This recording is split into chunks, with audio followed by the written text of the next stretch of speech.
Mobile autokeskus. Järelturu boss.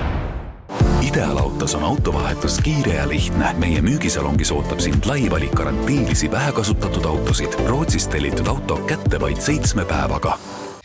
Autoportaalis saad lisada müügikuulutuse tasuta. Autoportaal.ee. Osta, müü, rendi.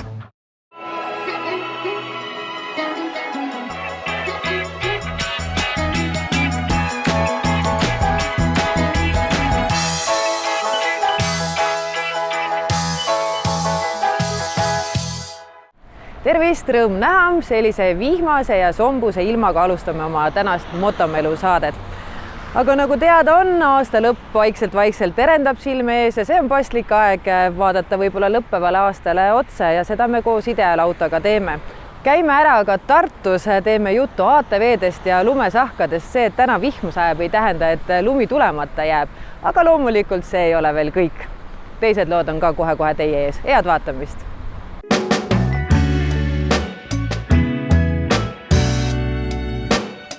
2025 aasta hakkab vaikselt läbi saama. Kuidas Idealauto selle käesoleva aasta kokku võtab? 2025 aasta oli kindlasti automüüjate jaoks raske aasta. Teisalt ka kindlasti põnev. Raske sellepärast, et müügimahud on poole võrra väiksemad, aga kindlasti on see kõige jaoks lisanud nagu põnevust, et kuidas siis selle aastaga selliselt toime tulla, et 50% on alles ja eks siis selle nimel tegid kõik palju tööd, et oma ladusid ja müüke teha. Seega kokkuvõttes aasta 2025 oli küll keeruline, väljakutsete rohke, aga kas võib öelda, et oli õpetlik ja ka äkki karastav? No kindlasti selles mõttes, et raskused on selleks, et ületada ja kes siis suudavad, see on ka varem ju nii olnud majanduses ja ka teistes sektorites, et kes suudavad siis vastavalt turuolukorrale kohaneda, siis need jäävad elama. Millega Idealauto 25. aastal endale kliente tuppa meelitas? Kindlasti autode valikuga, et sellega me teine pool aasta tõsiselt tegelesime ja ka täna on olukord, kus meil on olemas autosid rohkem kunagi varem, et tegelikult ju kliente liigub ja mingi normaliseerumine on toimunud, et lihtsalt paljudel võib-olla pole täna ladusid ja autosid, mida pakkuda, et oleme seisnud selle nimel, et meie enda maja auto siis, mis on tegelikult ju Eesti ajalooga, nii-öelda rahvaauto, teada-tuntud margid kindla ajalooga, et need autod siis on meil saalis saadaval koheselt ja neid me siis nagu pakume, et see on see, millega me oleme tegelenud. Kui mingil ajal kindlasti otsiti autosid võib-olla emotsiooni pealt, kas 25. aasta kuidagi on seda suhtumist ka muutnud? Jaa, see muutumine on toimunud see aasta, võib-olla isegi juba ka eelmine aasta. Eelmise aasta lõpp oli küll selles mõttes erinev, et tänu selle registreerimismaksule käis meeletu ostmine ja müümine ja siis kindlasti ei olnud see võib-olla päris normaalne olukord ja siis ka tehti emotsiooni pealt oste, aga ütleme see aasta esimene pool, kus tegelikult olid ette müügid toimunud, ette ostud toimunud, oli hästi rahulik ja täna on näha, et emotsiooni pealt enam ei osteta ja pigem hästi kaalutletud otsused ja see on tegelikult ka normaalne, et see on nagu uus normaalsus ja ma arvan, et nii peabki olema. Kuidas teie täna vaatate sellele registreerimismaksul, aastamaksul otsa, kas ta võis olla turu stabiliseerimise, mõttemaailma paika loksutamise mõttes vajalik? Kuidas te sellesse üleüldises mõttes suhtute? No aus vastus või mida kõik automüüjad ju räägivad, et ei suhtu hästi. Aastamaks ise on nii-öelda eesmärki teenim, sellest saavad kõik aru ja see ju ka laekub ja seda makstakse, aga just see nagu registreerimismaks on see, mis ei ole eesmärki teeninud, tänu sellele on sektor kõvasti pihta saanud ja ütleme, päris see eesmärk on tegelikult ju paljudele ebaselge, et miks seda tehti, et kas ainult sellel eesmärgil, et raha koguda, sellel eesmärgil, et inimesed ostaksid rohkem elektriautosid, et tegelikult ju täna on näidanud turg, et elektriautosid rohkem ei osteta, uusi autosid ostetakse vähem, ostetakse pigem kasutatud auto keskmine vanus suureneb ja kas see nüüd teenib kõik nagu eesmärk, et jah, et kui riigisaad räägivad, et autot võiks pikemalt kasutada ja mitte võib-olla nii tihti vahetada, siis see on võib-olla see eesmärk on täitunud, aga jah, et see on niisugune uus normaalsus. Tänane hetk on see, kus võiks juba vaadata ka homsesse päeva, ehk siis aastasse 2026. Milliste mõtete, milliste emotsioonidega uuel aastal vastu lähete? Meie oleme kindlasti nagu selles mõttes tugeva emotsiooniga, et meil on aasta lõpp olnud aktiivne ja kindlasti tahame olla aktiivsed järgmine aasta. Kui turgu üldiselt vaadata, siis kindlasti tuleb keeruline aasta. Küll täna on, ütleme, see tase niivõrd madal, et kõik ikkagi räägivad nagu kasvust, aga kui suur see saab olema, on omaette küsimus, et kindlasti mitte suur. Et ma arvan, suurusjärk maht sama, võib-olla mingid plussprotsendid on juures, aga meie vaatest tegeleme sellega, et autosid oleks meil ikkagi saadaval pakkumises ja oleksime pildis ja kindlasti plaanime nii-öelda vastu turgu paremat tulemat teha.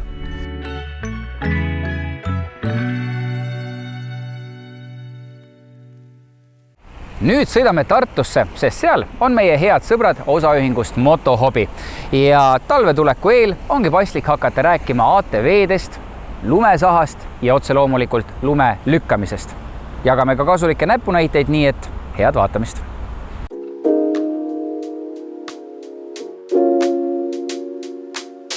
Talv on tulemas, see tähendab seda, et meil hakkab automaatselt tekkima jutumärkides lumeprobleeme, aga ta ei pea olema probleem, vaid sellel on olemas väga kerge lahendus. ATV ja sahk. Just nimelt.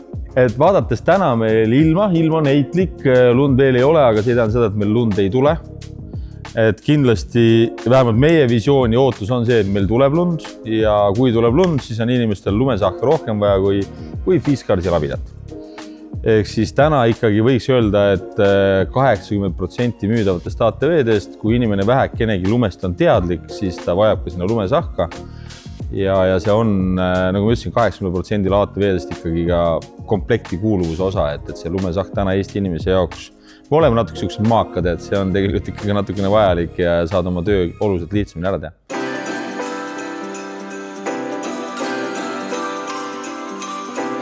Ma tean, et hiljuti tegite ka endale tegelikult ühe suure küsimärgi selgeks seoses lume lükkamise ja ATV-dega.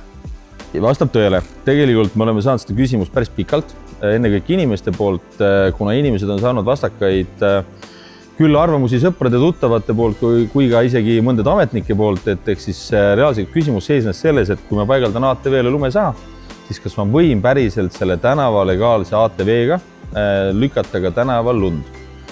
Ja millised on need siis ettekirjutused või nõuded, et kuna ma seda kasutada võin. Ja sai sinna siis päris Transpordiametisse, ehk tänaseks vist ongi Transpordiametite ARK enam selle nimi ja sealt saime reaalselt siis ametliku kirja vastuse, kus on siis ilusti punktuaalselt välja toodud, millised on nõuded ATV-le ja sahale ja selle kasutamisel siis avalikel teed. Tänavalegaalseid ATV-sid meil täna tegelikult 2 kategooriasse liigitatavalt.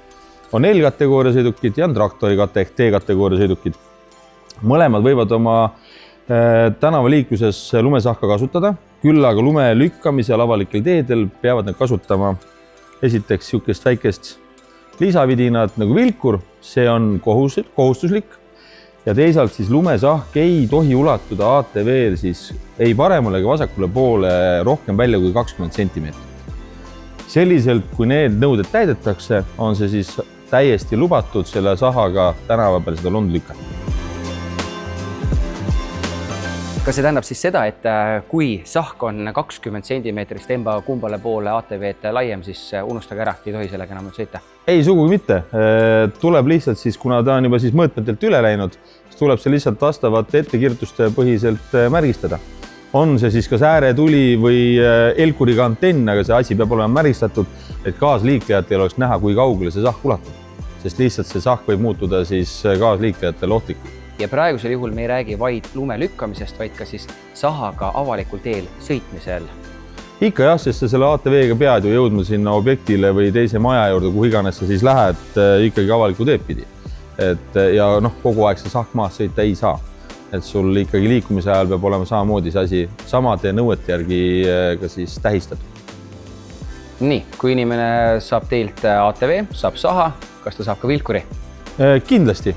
On meil täpselt sellised ägedad magnetiga vilkurid aku pealt, puldiga juhitavad, asetad selle kuhugile põksti ATV külge, ta tahab muidugi metalli saada või äärmisel juhul on ta iminapaga ka siin kinni ja saab seal igal juhul ATV külge paigaldada ja ohutult seda lund lükata ja need vilkurid saab meie juurest.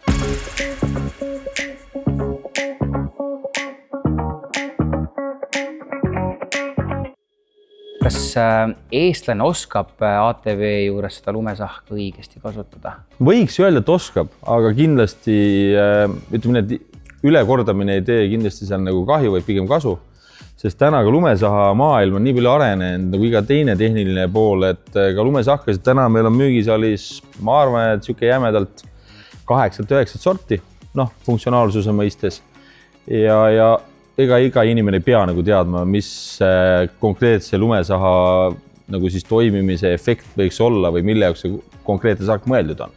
Jah, lundan lükkavad kõik, aga seal on mingid väiksed nüansid juures, mis lumesahk teeb midagi paremini või kiiremini ja see ei pea iga inimese jaoks olema teadlik, vaid selle jaoks ongi meie, kes selle asja sellegeks neile teevad. Inimesed täna on väga tublid selle osas, et teevad ära nii ATV kui ka saha siis info kogumise osas ise kodus arvuti taga, aga see asi oleks nüüd tõesti õige, kas õige masina või õige saha osas, siis tulge meie juurde, küsige ja me anname selle info, õpetame ja juhendame, et oleks õige masin, õige sahk ja need omavahel koosluses. Et ei oleks mõttetut raha raiskamist? Kindlasti ta mõttetu ei ole, pigem on see, ütleme siis, asja ajamise ajakulu, mida meil aega meil kõige vähem kõigil, et nüüd osta vale sahk, mida pärast hakata ringi vahetama. Kõigil lihtsam, kui kohe esimene asi õige asi ostetakse.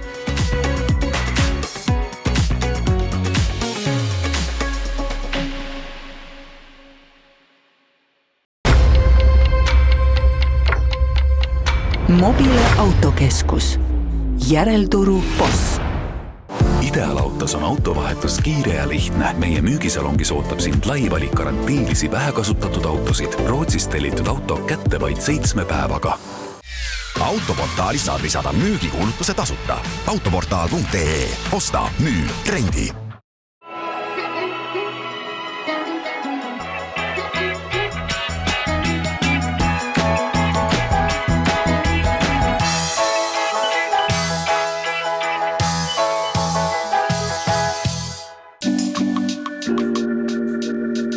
Oleme siin ühes Tallinna kesklinna ärihoone maa-aluses parklas, kuhu on rajatud päris mitme otsikuga laadimistaristu.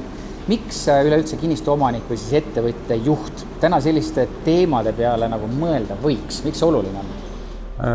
Üha rohkem ärimaju endale täna laadimistaristuid paigaldab ja tõsi ta on, et tihti tuuakse näidet, et täna laadjate olemasolu nii ärimajas kui hotellis on sama nagu ma ei tea, vanasti sõitsid Eesti peal ringi, otsisid wifi levialasid. Et tegelikult iga ärihoone omanik täna, ma arvan, saab aru sellest, et kui tal on selline laadimistaristu, siis see on tegelikult väga atraktiivne tema rentnike jaoks. Rentnikud täna otsivad neid kohti, kus sa tuled, võtad endale üles mingi büroopinna, aga tegelikult töötajad saavad ka maa all oma autosid laadida. Mida silmas pidada laadimistaristu planeerimisel ja selle paigaldamisel? Ma arvan, et iga projekt on selles suhtes erinev ja tulebki vaadata sisse koos siis elektritööde projektijuhiga näiteks või Alexela esindajaga, et tuleb aru saada, mis on see hoone või parkla peamine funktsioon, kuidas on elektrivõimsusega lood, kindlasti tuleb võtta nii-öelda asendiplaan ette, vaadata üle, kuhu laadijaid soovitakse, kus on see elektrivõimekus ja ma arvan, et kindlasti meie soovitus on, et rajada jätkusuutlik ja tulevikukindel lahendus, mis eelkõige tähendab seda, et mitte paigaldada selliseid tavalisi nii-öelda seanina pistikupesasid, vaid pigem rajada koos korraliku laadijate jaotuskilbiga selline taristu, kuhu on võimalik lihtsasti tarku laadijaid juurde panna. täna on laias laastus 3 erinevat lahendust, mis tegelikult on täpselt samamoodi ka kortermajades, et meil on olemas selline nii-öelda privaatne laadimislahendus, mõeldudki konkreetsetele inimestele, töötajatele, aga on olemas ka täiesti selline poolavalik lahendus, mis on meil täna siin ärihoones, et põhimõtteliselt kõik, kes saavad parklasse sisse, nii-öelda kellel on ligipääs, saavad uksest sisse, saavad laadijaid kasutada. Kusagil avalikult äpis me neid ei kuva, et kõik Eesti inimesed siia kokku ei jookse, aga kes saab ligi, saab laadijaid kasutada, kes peavad saama nii-öelda tasuta laadida, saavad tasuta laadida kaardipõhiselt, aga kõik ülejäänud saavad maksta läbi Alexela erinevate vahendite ja ongi mugav, ongi ristkasutus, ehk siis päeval laevad kontoritöötajad, öösel laevad nii-öelda kortermaja elanikud või ma arvan, et ristkasutus on võtmesõna. Laadimiste alustamisel on samamoodi erinevad lahendused, et on kindlasti number 1 on Alexela maksekaart, ehk siis mis on tegelikult lihtsalt Airfit kiip. Saame siduda ka teisi kiipe ja lisaks Alexela äpp. Siis on ka veebimaksed, näiteks mis kogub ka populaarsust just avaliku laadimislahenduse korral, Google Pay, Apple Pay lahendused, et lahendusi on erinevaid. Laadimiste arveldamisel meil on ka erinevaid lahendusi, et kui ärihoone omanik soovib kõike ise arveldada, ei ole meil absoluutselt mingit probleemi. Saadame iga kuu alguses eelmiste kuude laadimiste raporti, kus siis haldur või majaomanik näeb, palju igast laadijast tarbiti ja saab selle alusel siis ise otse arveldada äripinna rentikuga. Teine lahendus on see, et Alexela korraldab ise kogu arvelduse ära ja sellisel juhul siis kinnistuomanikule on nii-öelda vähem tegelemist, toimetamist, et suhtleme ja arveldame otse siis nii-öelda lõppkasutajaga.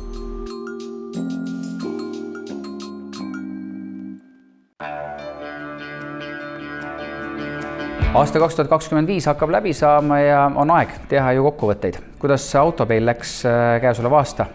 No algus oli muidugi väga huvitav. Seal esimeses kvartalis avaldas tugevat mõju automaks ja mitte ainult see, et automaksu tõttu müük langes, vaid ka eelmisel aastal olid väga paljud inimesed endale autod juba ette ära ostnud.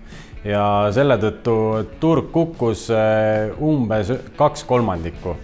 Ja õnneks meie nagu suutsime endale mahte hoida päris suurena, aga ikkagi ka meie nii-öelda laenumahtude langus oli väga märgatav. Langus oli hea, aga siin mängib rolli ka kindlasti see, et Autopay puhul saab nüüd selle registreerimistasu panna kuumaksesse.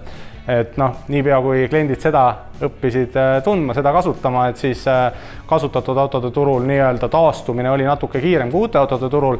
Teise kvartali koha pealt, mida välja tuua, oli see, et hakati nii uute kui kasutatud autode statistika näitab, et natukene oli taastumise märke, loomulikult mitte siis eelmise aastaga võrreldes, vaid võrreldakse üle-eelmise aastaga. Ja kolmas kvartal tõi meile väikse käibemaksu tõusu. See mõjutas muidugi uuemaid autosid kindlasti rohkem, sest et kasutatud autodes on meil suuresti ju käibemaks ära kadunud, see on kliendi kasuks. Aga jah, see aasta on muutlik olnud ja nüüd 4. kvartali tulemused on ka, kuidas... Ütleks, et meie koha pealt on head uudised. Et üldiselt me oleme nagu turgu kuulanud ja paljud enda automüügipartneritega rääkinud ja paljud ütlevad, et veel on vaiksem aeg. Aga kui me enda mahte vaatame, siis ütleks, et on täitsa taastunud üle-eelmine aasta. Et eelmise aastaga ei saa võrrelda, kuna siis olid need mahud ikka erakordselt kõrged, sellepärast et autosid osteti väga palju. Jah, aga kindlasti on ka see rolli mänginud, et ütleme niimoodi, et Eesti inimene on harjunud juba täna sellega, et kodupanga kõrvale võib küsida ka Autopay pakkumise ja seda võib-olla ongi mõistlik teha, sest meil on püsivalt aasta läbi olnud intress alla 7 ja tänu sellele, ütleme niimoodi, et ainult enda tulemuste baasilt ei saa vaadata, et tegelikult turuosalisena ja pikaajalise turuosalisena on meie eesmärk ka see, et turg pikaajaliselt nüüd tagasi kasvu keeraks, eks ole, et praegu on ikkagi seisak paratamatult tekkinud laias laastus. Jah, eks see aasta on automüügile ikka üsna selliselt kehvasti mõjunud, aga mingi hetk see peab ju taastama. Inimestel on autosid vaja ja praegu on ju paljud autod tegelikult palju soodsama hinnaga selle tõttu, et automaks juba arvestatakse sinna sisse ja automüüjatel on laod täis.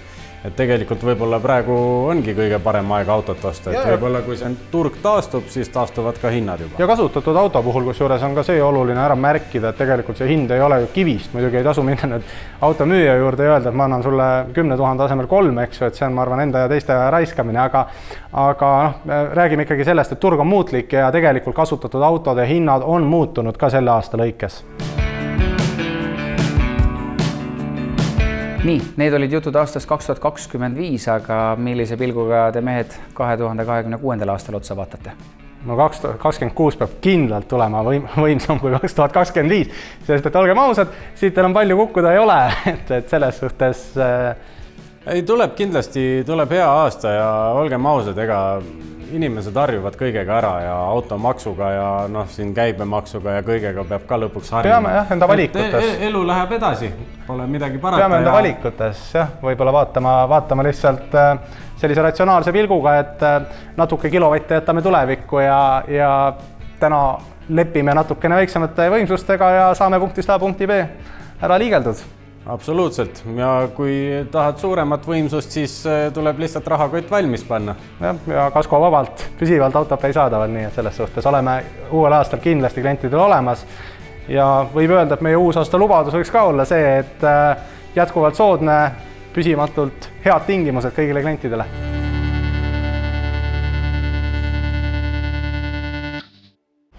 Suur aitäh, et meie saadet vaatasite ja soovitan üles otsida ka meie sotsiaalmeediakanalid, nii Facebook kui Instagram, sest seal toimub ka palju põnevat. Kohtume teiega juba järgmisel laupäeval ikka 11.30 Kanal 2.